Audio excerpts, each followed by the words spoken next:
to the nutrition component. I want your whatever foods that you're eating to have an anti-inflammatory component. There are foods that cause inflammation, which is the cause of all diseases. But I want you to eat only the foods, or get in the habit of, as much as possible, eating the foods that are anti-inflammatory in nature. These are plant-based foods like fruits and vegetables, the dark greens. They have a lot of phytonutrients and antioxidants that's going to decrease the oxidative stress that's inevitable because of all the toxins in the air and toxins in the foods due to pesticides and such. And on that note, make sure you try to shop organic as much as possible. I go to a local farmer's market and I try to eat only the fruits and vegetables that are in season, because that's more along the lines of Oriental medicine and how that's one with the universe and with the earth. And you want to be climatically eating only the foods that are in the right season, because for instance during the summer months we become very expansive. It's more yang because everything is hot and everything is growing rapidly. During the winter months we contract and our needs, nutritional needs, change because it's colder and we contract. And so the nutritional needs and the activities that we perform are a little bit different. So it would make sense that seasonally we should eat the right foods for the right season. So keep that in mind. This stems from the macrobiotic principles. So I want you to get in the habit of taking digestive enzymes. And if you don't know what those are, I recommend these on a regular basis to all my patients who have autoimmune conditions of various sorts, because we lack enzymes that help us to digest, and a lot of us will have digestive issues. And I find that this has done tremendous good in their ability and to feel better, because they allow us to digest the foods better. And when we are able to digest the food particles better, we get more energy because we are able to break down the foods better, basically, right? And vitamin D levels, I recommend you go see your doctor if you haven't checked that recently, because this is a huge epidemic. I have a colleague in functional medicine. She's a family medicine doctor. She swears by this. She says she's gotten in the habit of checking vitamin D levels, and almost probably about 90% of the US population is vitamin D deficient because we're told not to go out in the sun. Or if we go out in the sun, we put on ample amounts of sunscreen. So if we're not getting it outside in the sun, we better be getting it in foods. But it's not even that, because the standard American diet, SAD, is not so optimal. It's a lot of processed foods that are just dead and just low in nutrients. So keep that in mind, vitamin D levels. My rheumatologist checks this on a regular basis, and I've been very, very low, and I've had to take massive dosages, and as with my patients as well.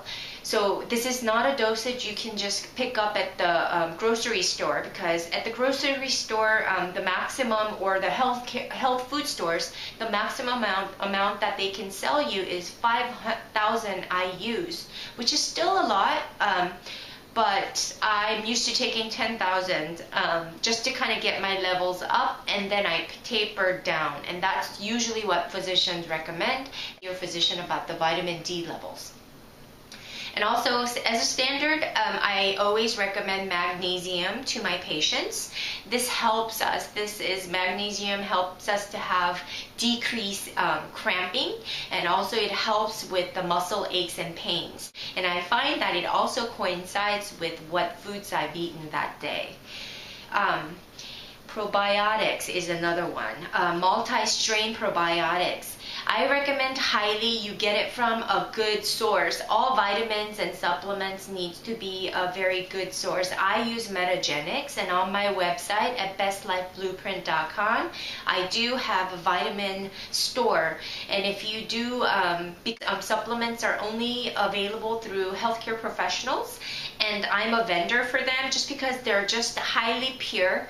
And you know that when you shop with them, the only product that you're consuming in your vitamin supplementation, they've been third-party tested, and it's very pure, and it's all you're getting. If you're getting probiotics, you're getting the true efficient form of probiotics that's going to be readily absorbable. And I believe this is so important because the regular vitamin supplements that are vastly available out there, it's become such a money-making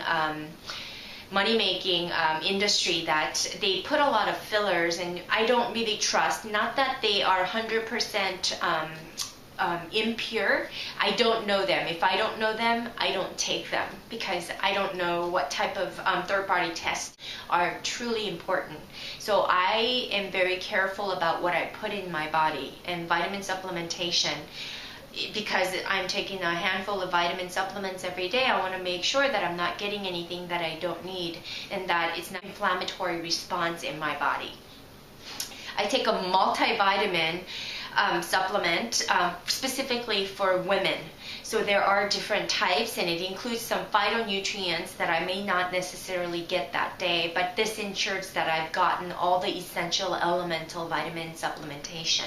If you're interested in what I take again the Metagenics kind. They have the wellness for women, and again they contain only the pure essential elemental vitamin supplementation that are only going to be readily absorbable. So that's another thing. And then fish oil. I take quite a bit of fish oil as digestive enzymes that I recommend. Vitamin D levels to be checked by your physician. Take magnesium, probiotics, multivitamins, fish oil, and make sure you're getting phytonutrients and antioxidants in plentiful supply from your diet as well as supplements if you need to. Healing fats. So extra virgin olive oil, coconut oil, or nuts and seeds, flax oil, or even hemp seeds. These are going to have very healthy fats that's going to be ultimately good for you. And another vegetable or part of a vegetable group would be avocados. I take regular avocados as a fat source in my salads. And whole grains, veggies and fruits, as I mentioned, pasta and beans.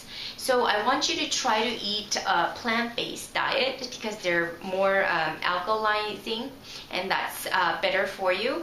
I try nowadays to juice a lot. There's been a lot of hype about the juice because of the alkalizing capabilities or alkalizing effects it has on your body.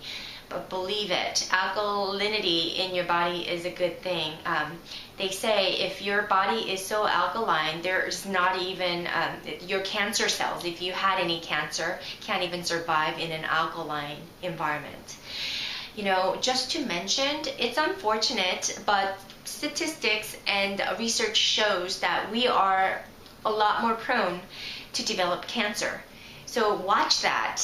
And so take note and take precautions in eliminating as much risks as possible. So why not do the best thing to optimize your health and be vital, live with clarity, and move better and feel better and look better? All of the above. Nobody knows nowadays, unless I say it openly, that I have lupus. I move very well. I'm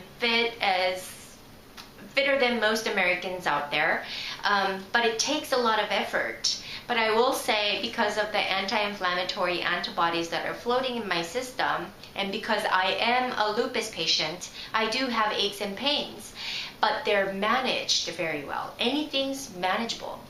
I believe, and I'm researching, and I'm going to say this on camera, I'm researching a cure for lupus simply with lifestyle factors. I believe all these diseases that are out there and that are very much prevalent, more so than today than before, is because of improper diets, improper exercises, and improper lifestyle habits.